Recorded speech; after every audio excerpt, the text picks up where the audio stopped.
Assalamualaikum warahmatullahi wabarakatuh. Salawat serta salam selalu tercurahkan kepada junjungan kita Nabi besar Muhammad sallallahu alaihi wasallam.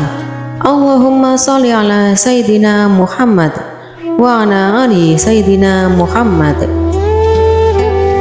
Wahai sahabatku yang dirahmati Allah, doa dan harapan saya semoga kita semua selalu diberi kesehatan dan dilancarkan rezekinya. Amin, amin, ya robbal alamin.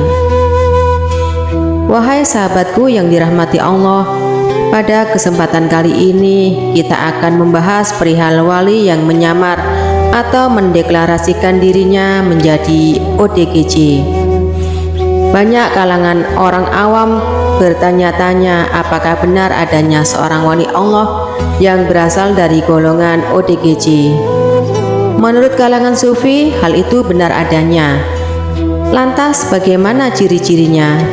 Seperti biasa, sebelum lanjut ada baiknya untuk subscribe terlebih dahulu dan menyalakan notifikasi agar segala informasi yang kami sajikan bisa Anda nikmati dengan cepat. Terima kasih. Di dalam ilmu tasawuf terdapat dua jalan untuk menggapai ma'rifatullah. Yang pertama suluk dan yang kedua adalah jazab.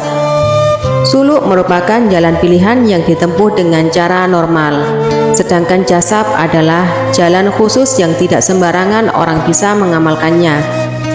Hanya orang terpilih yang bisa menempuh jalan ini. Orang yang melakukan amal suluk masih berada di bawah orang yang sudah sampai pada fase orang yang berada dalam kondisi jazab. Sering melakukan perbuatan di luar nalar. Salah satunya menjadi orang gila.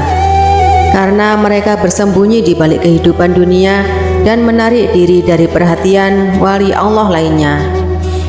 Seorang yang jazab bisa disebut sebagai mastur, alias tersembunyi. Namun perlu digarisbawahi, kegilaan seorang yang jazab sangat berbeda dengan orang yang disebut ODGJ. Bagaimana cara mengenali dan membedakan seorang yang jazab dengan orang yang benar-benar mengalami gangguan jiwa? Hal ini tidaklah mudah, karena bentuk fisik seseorang yang jazab memang sama dengan orang yang benar-benar mengalami gangguan kejiwaan. Namun, hanya wali Allah tertentu sajalah yang bisa membongkar status jazab dari seseorang wali tersebut. Berikut ciri-ciri ODGJ yang terindikasi seorang wali Allah. Yang pertama, selalu menggunakan gelang atau kalung tasbih. Ciri yang pertama adalah ia selalu menggunakan gelang atau kalung yang berbentuk tasbih. Jika Anda menemukan ODGJ yang menggunakan gelang atau kalung yang berbentuk tasbih, bisa disinyalir bahwa orang tersebut merupakan wali Allah. Namun, tidak semua wali jazab memiliki ciri ini.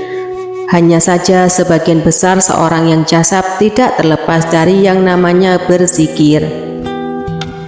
Yang kedua, suka berada di pasar atau di sekitar masjid. Ciri selanjutnya adalah wali tersebut suka berada di pasar atau masjid, karena pasar merupakan tempat yang sesuai untuk menarik diri dari perhatian wali Allah yang lainnya. Hal ini dilakukan agar status jazab tersebut tidak terbongkar oleh wali lainnya, karena pasar merupakan tempat yang kotor dan tempat yang disukai oleh jin kafir. Wali yang jazab juga sering berada di sekitar masjid, hanya untuk sekedar tidur dan mendengarkan suara azan, sebagai pertanda bahwa waktu sholat telah tiba. Yang ketiga, selalu tidur pada saat jam sholat. Ketika seorang yang jazab mendengar azan, maka itu adalah waktunya untuk tidur. Bagaimana hal ini bisa terjadi padahal seorang wali Allah selalu tak lepas dari kedisiplinan dalam beribadah? Di mata orang awam, ini merupakan suatu kesalahan karena pada saat jam sholat tiba, lazimnya orang selalu melaksanakan sholat, sementara seorang yang jazab selalu tidur di jam-jam sholat tiba.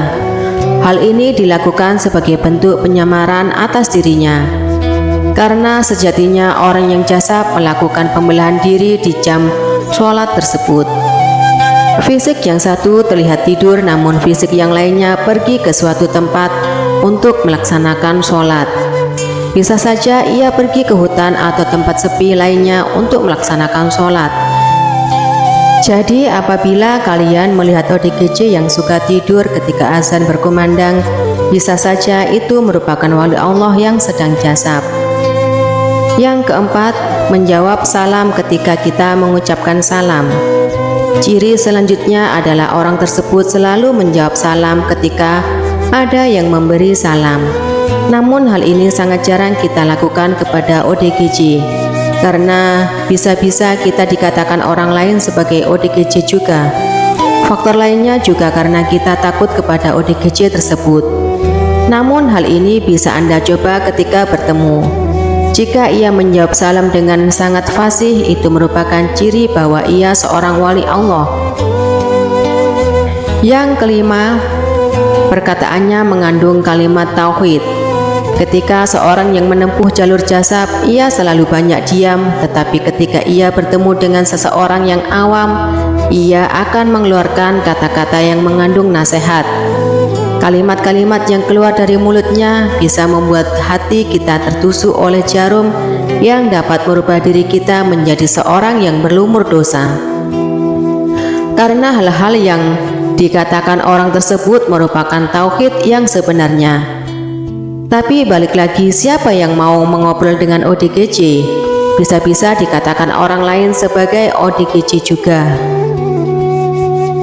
Yang keenam, tidak pernah berbuat onar. ODGJ yang jasab selalu banyak diam dan tidak pernah berbuat onar. Beda dengan orang yang benar-benar ODGJ. Sekali-kali ia pasti bisa membuat onar. Apapun itu, tetap wali Allah yang menyamar sebagai ODGJ tidak akan pernah berbuat onar. Yang ketujuh, tidak pernah makan sampah. Ciri selanjutnya adalah orang tersebut tidak pernah makan sampah. Mereka selalu berhati-hati di dalam hal makanan. Mereka tahu mana yang halal dan mana yang haram.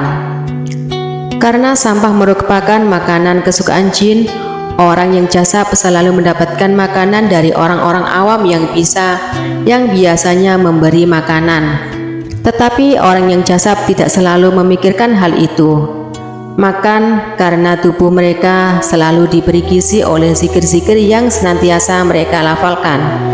Jika kebutuhan makanan diperlukan, lazimnya makanan itu akan datang sendiri kepada orang yang jasab melalui tangan-tangan orang awam seperti kita. Yang pastinya semua itu digerakkan oleh Allah Subhanahu wa Ta'ala. Terima kasih sudah menonton sampai selesai. Sampai jumpa pada video selanjutnya. Assalamualaikum warahmatullahi wabarakatuh.